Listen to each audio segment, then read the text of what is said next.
Olá, pessoal. Vamos então dando continuidade ao nosso mini curso de Ética Espírita. Prosseguir em nossas reflexões iniciadas na semana anterior em torno da caridade. Vimos que a caridade é a expressão evangélica da palavra grega ágape, que foi usada 117 vezes no Novo Testamento e que expressa um tipo de amor muito acima do amor convencional. Um amor universal, incondicional, que não se justifica, que não espera nada em troca, que é capaz até mesmo de amar o inimigo. Allan Kardec apresenta a caridade, então, como sendo a expressão de todos esses sentimentos, muito mais do que habitualmente se imagina ou se considera como sendo apenas uma ajuda material. É claro que o socorro material também faz parte de uma ação caridosa, mas a caridade é muito mais do que isso.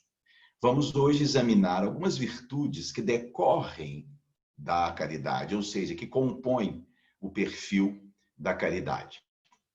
Vamos começar por uma virtude que não é muito conhecida como virtude, que é a justiça.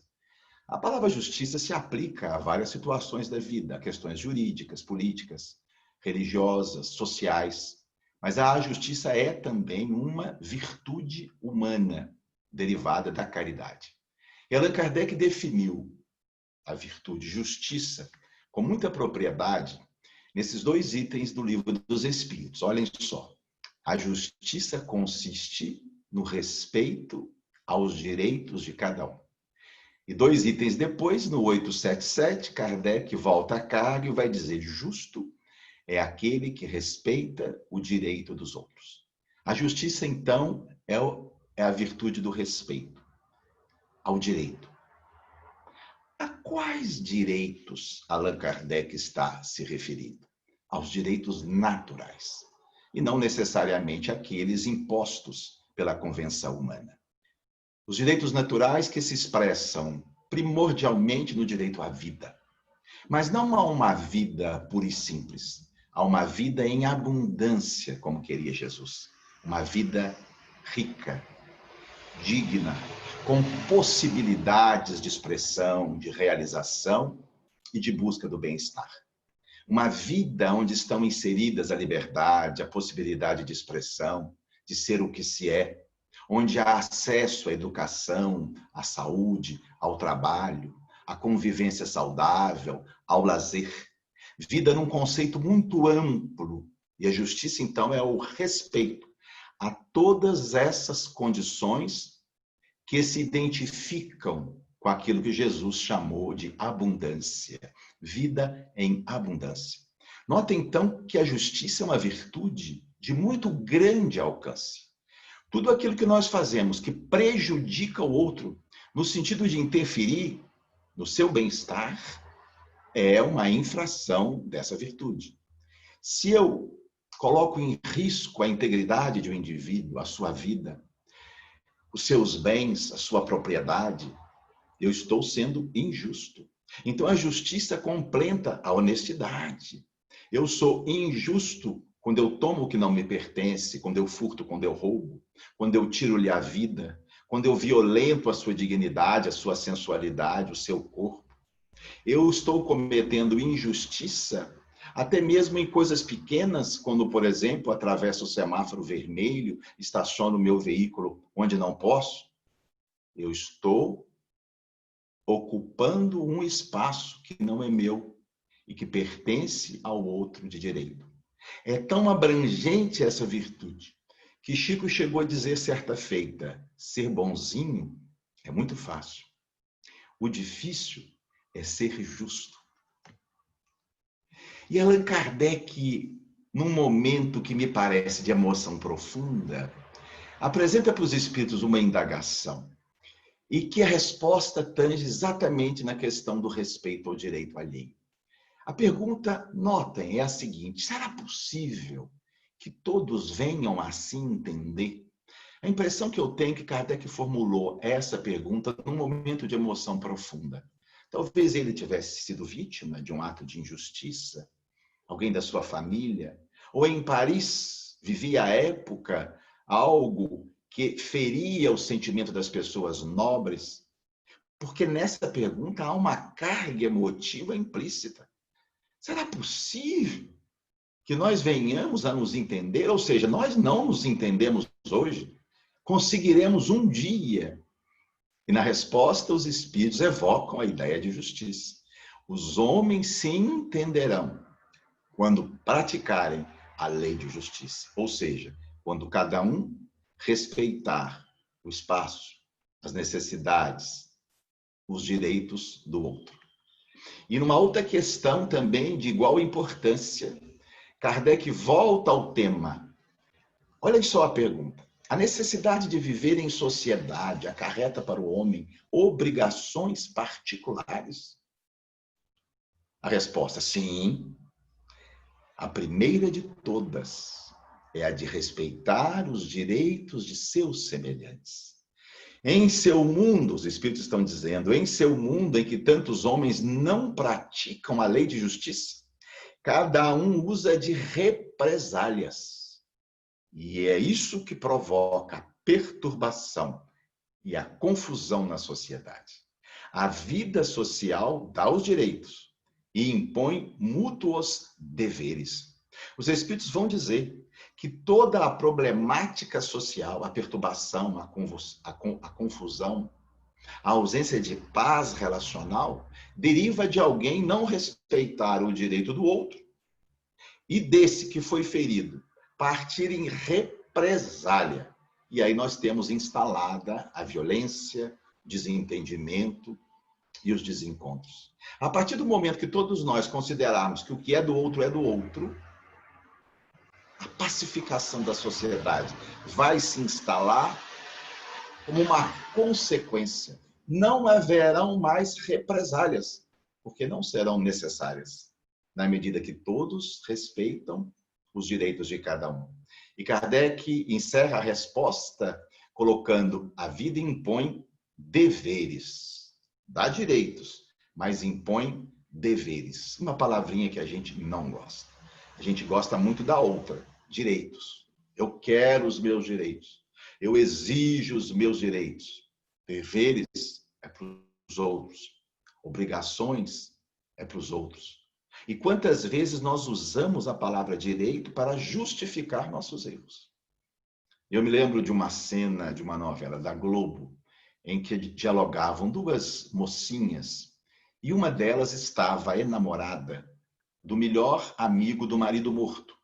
Só que o rapaz era casado, tinha filhos, essa coisa toda. E a coleguinha, num momento de lucidez, né? Esses momentos são raros na televisão, mas num momento de lucidez diz assim: mas fulana, você vai destruir a vida do outro, a sua família, os seus filhos? Ele é casado. E a primeira então volta com uma pérola. Mas você não acha que eu tenho o direito de ser feliz? Quantas vezes o conceito de direito é aplicado para justificar erros? É claro que nós temos o direito de ser feliz, mas temos o dever de respeitar relacionamentos previamente assumidos. Ninguém tem o direito de construir a sua infelicidade sob a ruína da felicidade alheia. Um cidadão alcoolizado, dirigindo em alta velocidade, bate no meu carro, meus filhos pequenos à época, sai em alta velocidade, atinge outro automóvel e lá na frente é contido pela polícia. Pois ele sai do automóvel e diz o que ao policial? Eu conheço os meus direitos. Só os direitos. Deveres não. Mas avançando em nossa busca da família, da caridade, uma outra virtude, a generosidade. A generosidade é a virtude do dar-se, do oferecer-se, o deixar o conforto pessoal e colaborar de alguma forma em benefício do outro ou da comunidade a qual estamos inseridos. A generosidade se identifica com a compaixão, com a bondade, se identifica com a gentileza, com a doçura, com a mansidão, com a gratidão. É aquela virtude em que eu dou algo que eu possuo e que falta ao outro. E que implica sempre uma perda, porque senão não seria generosidade. Na caridade material, a perda de algo material que eu possuo e estou transferindo. E na caridade moral, uma perda de tempo, de espaço, de esforço mental, de disposição, mas sempre implica uma perda. É o que Allan Kardec disse nessa passagem de Obras Póstumas. A caridade e a fraternidade resumem todas as condições e todos os deveres sociais, mas supõem abnegação. O que é abnegação? Abnegação é a renúncia a algo que é nosso em benefício de outro. Ora, a abnegação é incompatível com o egoísmo e orgulho. Por isso é tão extraordinária essa virtude. Eu abro mão de algo que é meu e transfiro, e cedo, e passo para outra pessoa. Um outro pensamento admirável de Allan Kardec, que resume a virtude da generosidade com muita beleza, quando ele vai dizer nesse item 643, fazer o bem é ser útil, na medida do possível, sempre que o auxílio se fizer necessário. Ser bom é ser útil. É demonstrar em nossa vida um espírito de gratuidade. Esse espírito de quem sente a dificuldade do outro, coloca-se no lugar do outro, empatia, e se move no sentido de auxiliá-lo em suas dificuldades. Avançando em nossa busca da família da virtude, nos deparamos com a humildade. Uma virtude de difícil definição e até mesmo de difícil compreensão. A mim me parece mais fácil entender o que é a humildade estudando o seu oposto, que é o orgulho. Se nós identificarmos a personalidade de um orgulhoso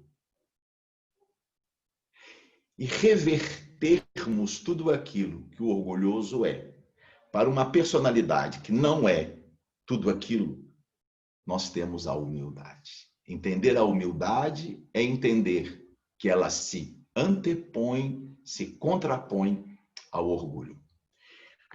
É importante saber algumas coisas que a humildade não é. Humildade não é submissão, não é subserviência, não é desleixo, não é autodepreciação.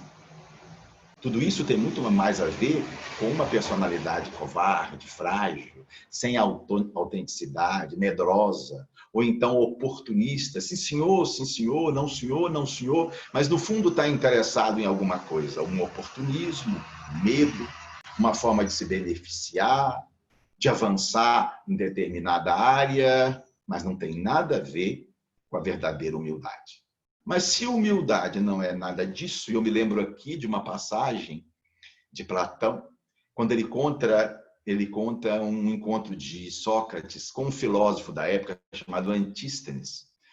E Antístenes era um desses que achava que a humildade estava no desleixo, vestir-se mal, essa coisa toda. E ele então passa em frente de Sócrates, usando um manto andrajoso, cheio de buracos, e diz assim: olha, Sócrates, veja só como eu sou humilde. E conta-se então que Sócrates voltou e disse: ó, Antístenes, eu vejo a tua soberba pelos buracos do teu manto. Mas se humildade não é nada disso, o que é humildade? Humildade é o reconhecimento de nossa pequenez diante do universo, acompanhado de uma posição de colocar-se numa condição de aprendiz. O indivíduo humilde reconhece que diante do universo ele tem muito o que avançar. É o reconhecimento íntimo, é pessoal, se passa dentro dele, da sua pequenez, da sua inferioridade. Mas esse reconhecimento abre para ele próprio a possibilidade de seguir além. Ele identifica a sua pequenez, mas não abre mão de tentar ir à frente, de se colocar na condição de aprendiz, daquele que quer ser melhor, daquele que quer ultrapassar os próprios limites. Há então um sentimento de nossas fraquezas, mas há também a consciência de nosso próprio valor. A personalidade humilde sabe o que já alcançou, mas sabe muito que ainda falta alcançar. E a partir daquilo que ela já possui, valendo-se das qualidades que já alcançou, ela trabalha para ir além, ultrapassar fronteiras. Quando um judeu se aproxima de Jesus e lhe diz assim: bom homem, Jesus retruca da seguinte maneira: bom é o Pai que está no céu. Mas quando alguém chama ele de mestre, ele diz: sim, mestre eu sou. Nós verificamos aí a postura da humildade nas suas duas facetas. Primeiro, o sentimento de nossa fraqueza. Bom é o Pai que está no céu. O reconhecimento de sua pequenez, embora espírito puro, ante as potencialidades do Pai. Mas, ao mesmo tempo que identifica a sua fraqueza, tem consciência de seu próprio valor. Mestre, eu sou. Mestre é quem ensina. Ele detinha conhecimentos que nós não possuímos. Ele estava ali na condição de educador, de quem passa informações que são importantes ao nosso desenvolvimento. A gente vai ver essa humildade em Pitágoras, uma das figuras mais extraordinárias da antiguidade.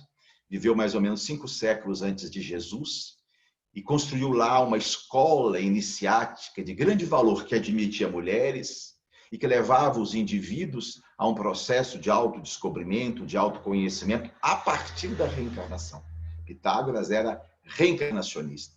Conta-se que tinha poderes paranormais muito importantes, inclusive um magnetismo de cura.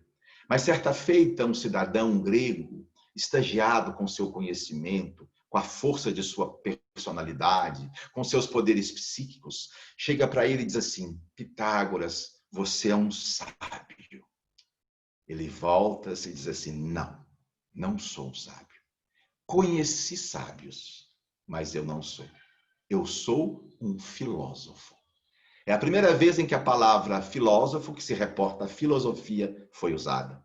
Filósofo, amante da sabedoria. Ele dizia que ele não é um sábio, outros são, mas ele é um filósofo, ele ama a sabedoria. Ou seja, ele identifica em si uma virtude, a virtude de quem deseja aprender, de quem deseja ir além, de quem deseja se esclarecer melhor. É o ponto onde ele já chegou, o desejo da virtude, mas ainda não chegou lá.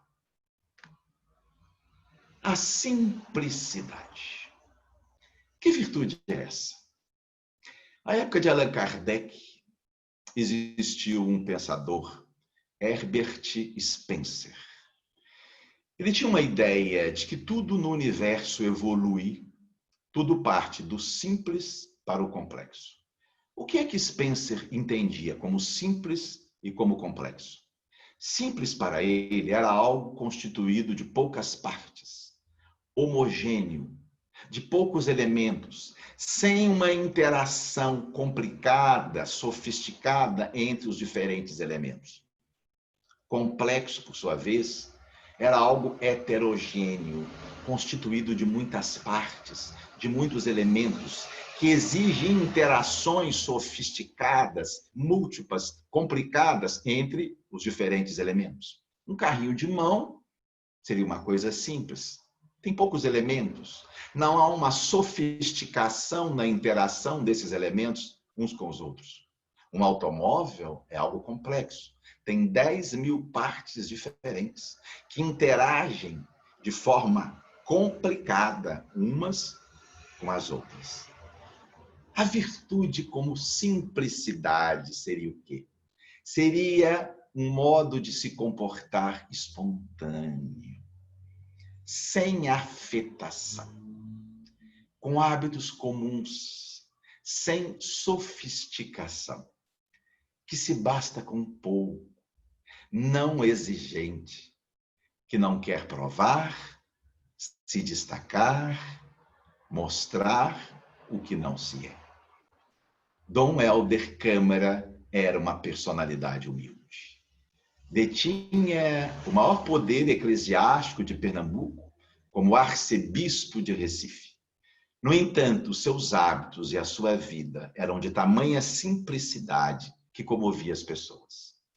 O apresentador Jô Soares conta que quando manteve um contato com ele para convidá-lo para uma entrevista e ligou lá para a sua residência, o chamado Palácio Episcopal, acreditando que fosse atender uma secretária, que depois passasse para um assessor e depois para um outro assessor, se surpreendeu, pois quem atendeu o telefone foi ele próprio. Hélder Câmara, às suas ordens.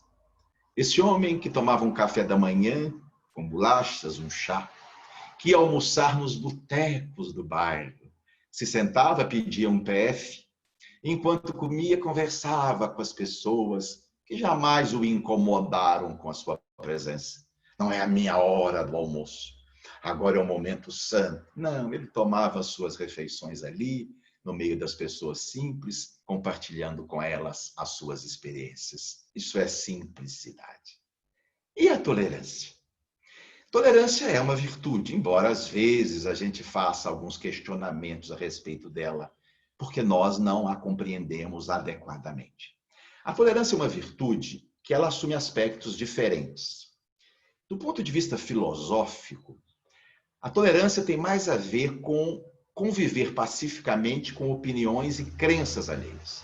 É assim como a maioria dos filósofos entende. E é o conceito kardeciano de tolerância. Nas poucas vezes em que Allan Kardec emprega a palavra tolerância, ele se refere a uma relação com opinião do outro, com crença do outro. Do ponto de vista filosófico, tolerar é isso.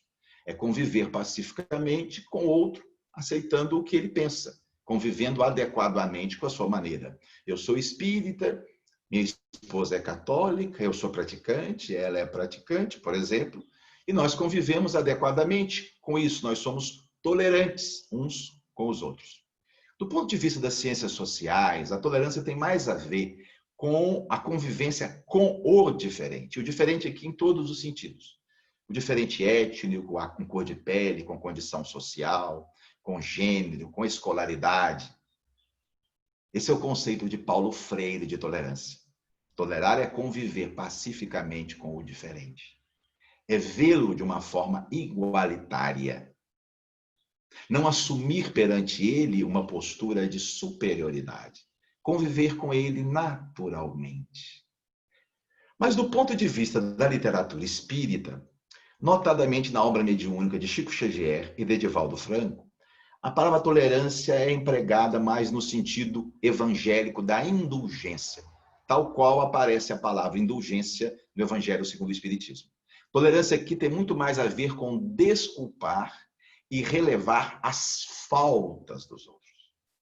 Aquilo que as pessoas fizeram, que nos prejudicam, ou prejudicam a outros. Tolerar seria, então, relevar, deixar passar. Mas, independente de qualquer contexto em que nós examinemos a palavra tolerância, algumas coisas nós podemos afirmar. Ela não é ser conivente. Aceitar o erro. Aceitar o erro é compactuar com ele. Nós não podemos aceitar o erro, porque se aceitarmos erro, a humanidade não avança. Tolerar não é aceitar o que está errado. Tolerar não é ser indiferente ao que se passa, ignorar o que está acontecendo. Porque muitos de nós, para não nos estressarmos, ignoramos o que está acontecendo, fingimos o que não vemos, e muitas vezes a gente diz, não, eu não quero me estressar com isso. Isso não é tolerância, isso é indiferença. Não deixa de ser uma forma de omissão. Não quer se envolver porque ao se envolver há um desgaste emocional ou um prejuízo físico qualquer. Tolerar também não é uma atitude de superioridade. De quem acha que está fazendo muito. De quem olha de cima. Como se eu me colocasse em um pedestal e pensasse assim, eu, homem branco, heterossexual, escolarizado, com conta bancária, tolero você. Ou seja, suporto você. Que não é nada disso. Mas se tolerar não é ser conivente, ser indiferente, nem ser superior, tolerar é o quê? É compreender. A tolerância é a virtude da compreensão. Compreender que as pessoas têm o direito de ser diferentes, têm o direito de ter as suas escolhas, de que nós ainda não estamos prontos, completos, arrematados. É entender que cada um de nós vive a sua história, a sua fase evolutiva. E que viver em harmonia, a fase evolutiva em que nos encontramos, é como ser aceito pela própria evolução. Na medida que nós compreendemos o outro, com a sua história, com as suas características, nós vamos nos entender fraternalmente, igualitariamente com ele, e vamos respeitá-lo e incluí-lo em nossa vida. A palavra respeito vem do termo latino respectus, que é a conjunção de dois termos, o termo re, que quer dizer de novo, e o termo spectus, que quer dizer ver. Respeitar é ver com outros olhos, ver de uma forma diferente, enxergar o outro a partir de uma outra ótica, a ótica do entendimento, a ótica da compreensão. E, finalmente, uma última virtude que compõe a família da caridade, a misericórdia. A misericórdia é a virtude do perdão. Talvez a virtude mais distante de nossa realidade própria. Por um motivo muito simples. Durante toda a nossa história evolutiva, nós aprendemos que perdoar é uma fraqueza e que nós precisamos devolver e dar o troco. É uma questão de justiça. Tomou, leva lá. Fez o que não devia, toma para aprender. Essa ideia de perdão é uma ideia muito recente em nossa história evolutiva. Ela é cristã. Antes de Jesus, não havia o perdão, havia justiça. Fez, recebe. Não fez, terá o troco. Assim pensavam os gregos. Assim pensavam os judeus. Quando Jesus vem e propõe o perdão, há uma revolução radical no pensamento humano. A ideia de relevar o que está acontecendo, de assumir ante o agressor uma outra postura, era absolutamente revolucionário. E nós observamos ainda essa emoção da indignação em nossa vida.